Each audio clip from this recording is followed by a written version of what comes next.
RX, and some cars look like animals, and this one, well, it reminds me of a horseshoe crab. Can you see the resemblance there? It's prehistoric arthropod, brand new car. This car stands out. It's certainly more distinctive than the mainstream German SUVs. And it's the same story here on the inside. I mean, this interior is just lovely. It just makes this car feel more unique in this segment. And then there's the seats. Well, they're covered in some of the softest leather known to man. And Lexus, it hasn't scrimped on practicality. I mean, this is a luxurious car, but they've thought about cubby spaces. So there's big storage under there. There's a decent glove box. And I like the way the door pockets actually extend. That just feels really premium. Now, one of the good things about this car is there's not much you have to spend on options. Now, granted, this RX 458 Premier model is 58 grand, which is a lot of money, but you get everything you really need with it. So it's got wireless charging for your mobile phone. You get heated and ventilated seats as standard.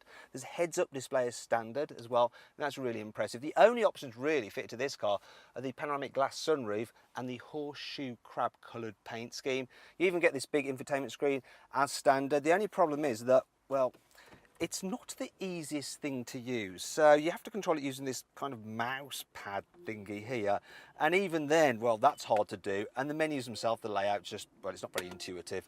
The Germans do infotainment systems better. Now, if you click up there on the top right-hand corner of the screen, you can see our full in-depth review of the infotainment system and have another good look around this RX's cabin, really taking just how delightful it is.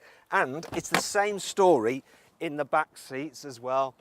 So, first of all, you've got absolutely loads of room, so loads of knee room. You can really stretch out, and I like this feature as well. Look, you can seriously recline these chairs, so you can just, well, I could go loads of miles in the back of this. It's very comfy. The seats are just so yielding and nice, and everything you touch has a certain quality to it, which is almost unrivaled. I mean, look at the weight of that. It's solid. Everything is just so well made.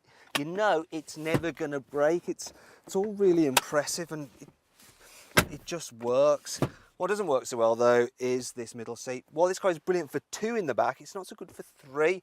So if I sit in the middle seat, even though I've got a nice big footwell, flat floor, completely flat, my head's touching the roof. What a shame. And there's similar problems with the boot.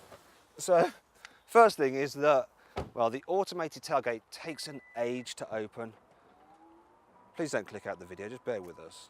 I'll tell you, it takes some less time to lift up Tower Bridge. Oh, finally, it's done. Okay, so the boot, it's kind of small for this class, quite a bit down on its rivals, such as the BMW X5 and the Mercedes GLE. And that's because you have all the hybrid stuff like the batteries and motor underneath the boot floor.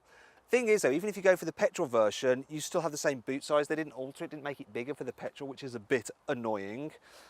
Another thing that is a bit of a shame is, well, you can't put the parcel shelf under the boot floor, and when you fold down the seats, which you can do from here or inside the cabin, which is good, when you fold them down, look at this, right?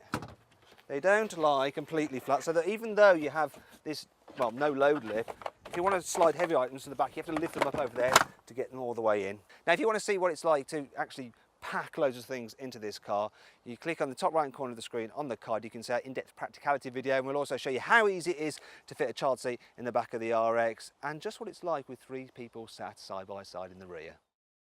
So then, what's the RX like to drive?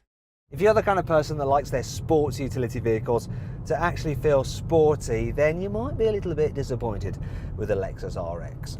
But for normal people who spend most of their time driving on congested city roads or on the motorway, they're really going to appreciate this car. The suspension's nice and comfy, the seats are absolutely glorious.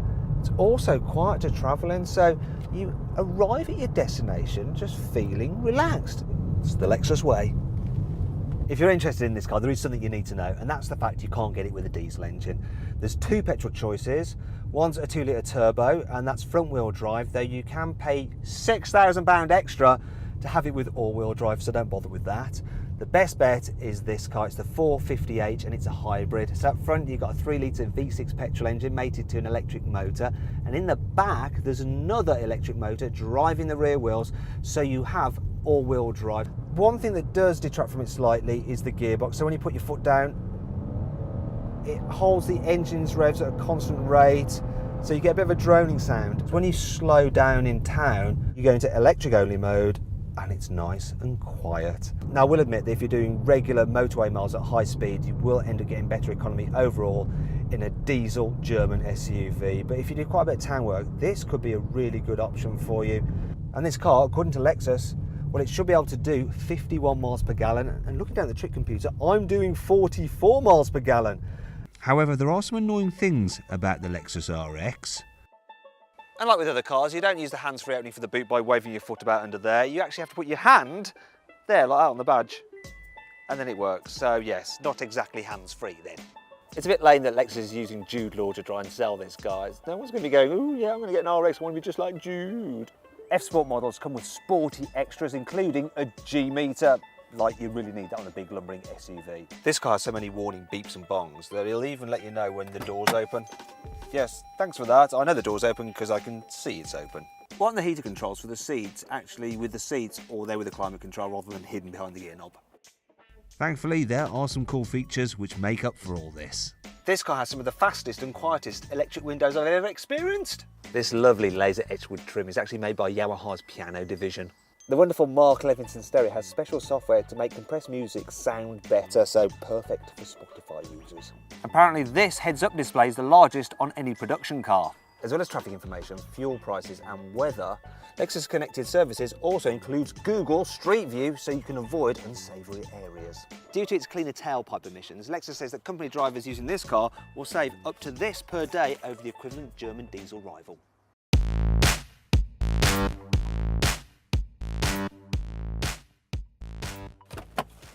Okay then, so overall, what do I think of the Lexus RX? Well, its boot is smaller than rivals and its infotainment system is just so awkward to use.